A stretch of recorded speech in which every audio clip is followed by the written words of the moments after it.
for starting your week with us. Hello and welcome to Business Daily. I'm Lee-Ji-yoon in Seoul. We have a lot lined up for you today, so let's get started with the day's highlights.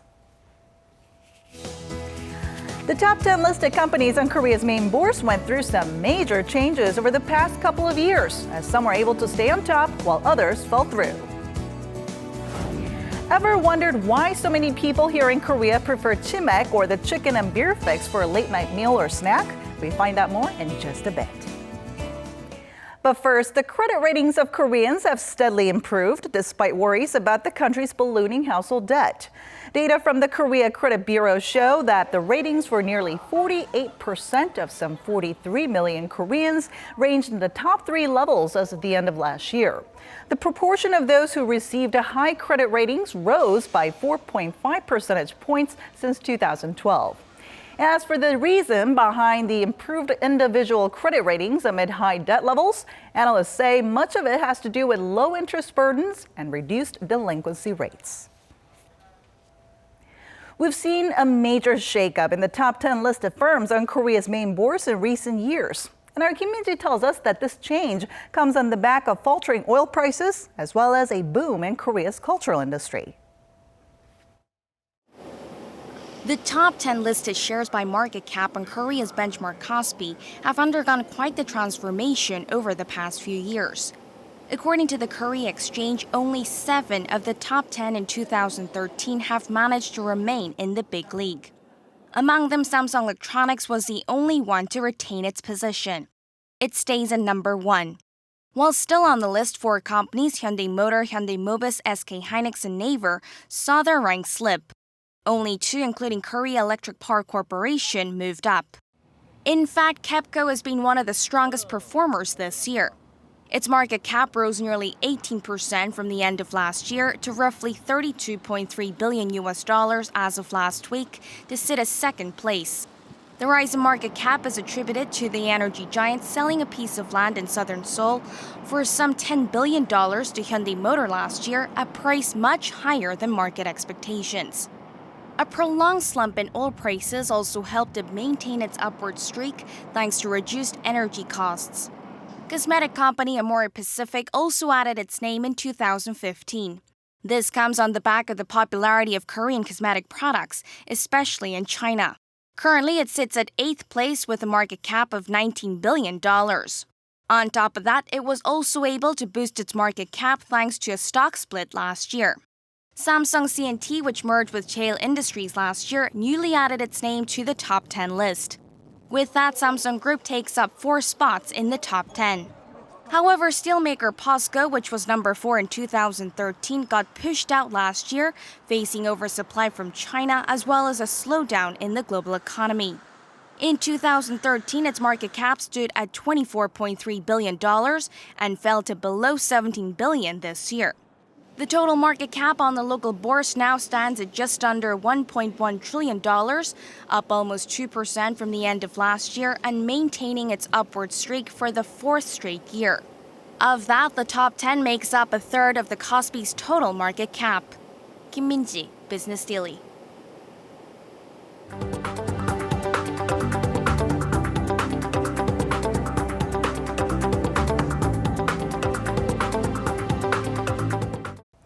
And to tell us more about last week and this week's stock market action, we have our markets reporter Choi Jin-seok from SBS CNBC joining us on the phone today. Hello, Jin-seok. Thanks for having me, June. All right, let's get started by looking at the Korean stock market. Tell us about Friday's close and its overall performance last week. Both indices finished weak on Friday. The Kospi fell by 0.1% to close at 1983, while the Kosdaq plummeted by 0.4%. Although institutional investors seized their selling spree, retail and foreign investors were net sellers, pulling down the Korean equity market. On a weekly basis, the Kospi fell by 0.4%, putting an end to its 5 consecutive weekly gains. The Kosdaq fell by 1.7% last week as well. Selling pressure from institutional investors, uncertainties on the Federal Reserve's monetary stance, gloomy corporate earnings outlook, along with pressure to of the key resistance levels all dragged down investor sentiment last week. Well, then, how did the Korean stock market close on the first day of this week? With the equity markets in most countries closed on Good Friday for Easter, the Korean equity market didn't move much on the first session of this week. The Kospi rose as high as 1992 or 0.4% in early hours of the session, helped mostly by stock buying by retail investors. But the index gave up most of its gains due to selling pressure from both foreign and institutional investors. Retail investors switched their position to sell later in the session as well. The Kospi fell by around 1%, slumping below the 680 level. Now, mixed signals coming out from the U.S. Federal Reserve spooked investor sentiment over the past week, and market participants are expected to keep a close eye on what Fed officials have to say. According to CNBC, Fed Chair Janet Yellen is now facing a mini uprising with 4 out of 17 members of the Federal Open Market Committee, or the FOMC, publicly expressing disagreements over the March policy statement. Global financial markets had welcomed the FOMC results that lowered rate hike expectations from 4 times this year to just twice, signaling a more gradual policy normalization. But 4 officials, including St. Louis Federal Bank President James Bullard, who is a voting member this year, recently said the Fed is not ruling out possibilities of an April rate hike. This shift in the Fed's policy stance has raised a lot of uncertainties throughout the markets, which is why market participants are expected to see what officials will say this week as well. Most importantly, all eyes will be on Fed Chair's speech on March 29 local time at the Economic Club in New York. And we also have a lot of key economic data coming out this week, especially from the U.S., right? That's right. First, February's PCE, a consumer price index that the Fed is closely monitoring, will come out on Monday local time. Since U.S. inflation has been ticking up lately, mostly helped by rising commodity prices, market participants are expected to closely examine data itself as well as what it means for the Fed. The U.S.'s March ISM Manufacturing Index announced on Friday will also give hints on whether manufacturing in the world's largest economy has shown some signs of improvement. Most importantly, the U.S. labor market report announced on the same day is expected to draw a lot of attention because labor market conditions in the U.S. are what the Fed considers the most when it comes to monetary policy decisions.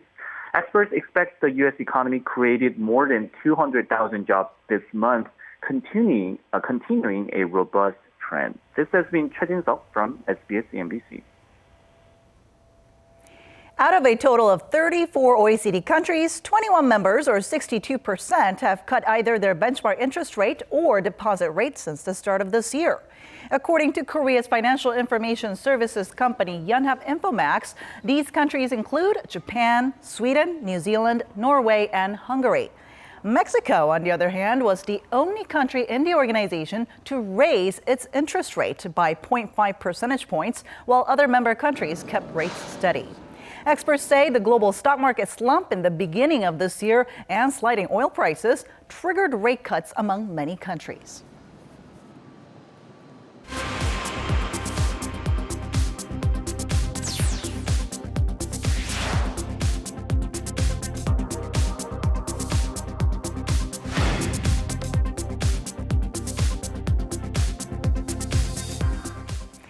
A number of global tech firms like Google, Facebook, and Amazon are well known for managing to retain a startup-like culture within their firms. Open dialogue and innovation are some of the most treasured values at these firms, something that Korea's largest company has also decided to actively embrace. Our Lee Joo-young has more. At 제일 Worldwide, a marketing and advertising arm under Samsung Group, team managers and junior members are having a meeting. 김프로 2%랑 실장과 준비하고 최 PD 몇 시에 들어온다는 거예요? 최 PD가 4시에 다른 회의 때문에 들어온대요. 그래요. Since 2010, 제일 has unified all job titles to pro, short for professional, for everyone from low-ranking employees to company executives. I think we have created a lateral culture within the organization where young employees are free to put forth ideas and communicate. This effort to move away from a rigid top-down culture can be spotted at Samsung Electronics as well. The multinational firm unveiled a new corporate vision called Startup Samsung as it looks to pursue a flexible and creative business model similar to that of a startup and reform its military-style working culture to encourage innovation and open dialogue. Under the new vision, Samsung said it will reduce the number of levels in its hierarchic structure and put less emphasis on job titles while promoting employees based on performance. Unnecessary meetings and overtime will be reduced to improve efficiency, and employees encouraged to go on vacations and take advantage of new learning opportunities. The tech firm says this comes as the company has been under pressure to find new growth drivers, as its smartphone and memory chip businesses, which make up more than 80% of its sales, have been faltering. Just last year, Samsung's sales fell 2.7% on year, and net profit plunged 19%. While this shakeup within the company has garnered positive feedback with expectations that it will bring about greater changes within Korea's other firms, some critics also cast doubt on how easy it will actually be to transform the corporate culture within a firm that employs 300,000 people. Lee Ju-young, Business Daily. If you've ever met up with friends here in Korea, it's likely that you've enjoyed the popular combination of fried chicken and beer. In addition to being tasty, this chicken and beer fix is also relatively cheap. But we can't say the same for healthier options like fruit and vegetables. Here's our Iji-won with more. $1.69 is the average market price for half a liter of beer in Korea. According to Numbeo, the world's largest database of user-contributed data about cities and countries worldwide, beer in Korea ranked 40th among 118 countries in terms of price. The Maldives, a popular tourist destination, had the highest price of $7.19 for half a liter. Countries that limit alcohol consumption, like the UAE and Qatar, also had high prices of beer. The Czech Republic, known for some of the world's finest lager, had one of the lowest prices at $0.6. Another cheap food in Korea is chicken.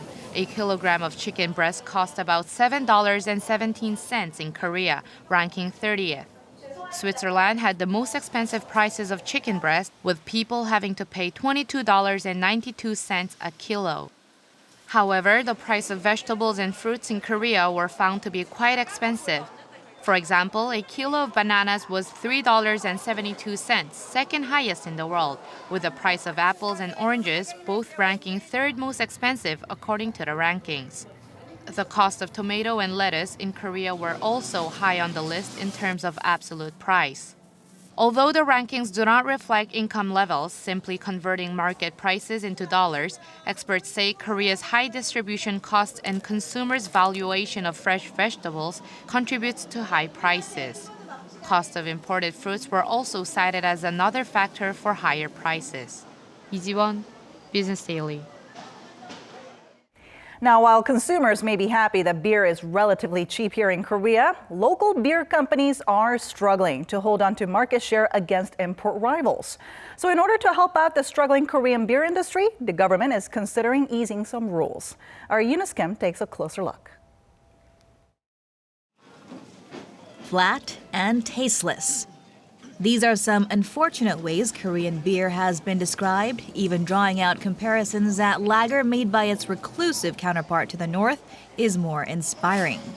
As imported beer brands carve out a growing piece of the market with their plentiful flavors and affordable prices, the Korean government is set to review what it can do to refresh the local industry. One of the issues is difficult entry into the market. It's no secret the Korean beer industry is dominated by three heavyweights, OB, Hite, and Lotte liquor.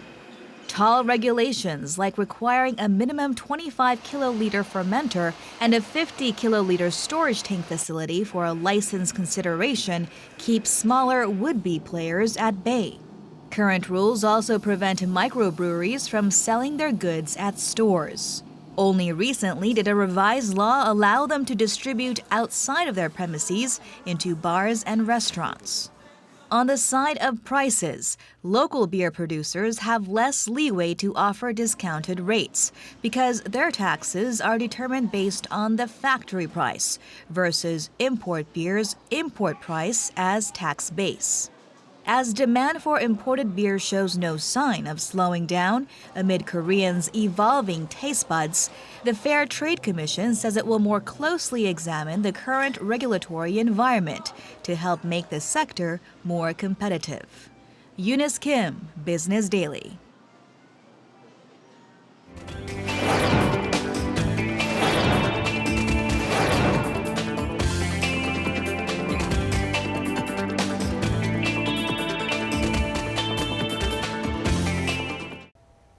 And that brings us to the end. But we'll be back tomorrow with more business news that matters to you, so don't forget to tune in then.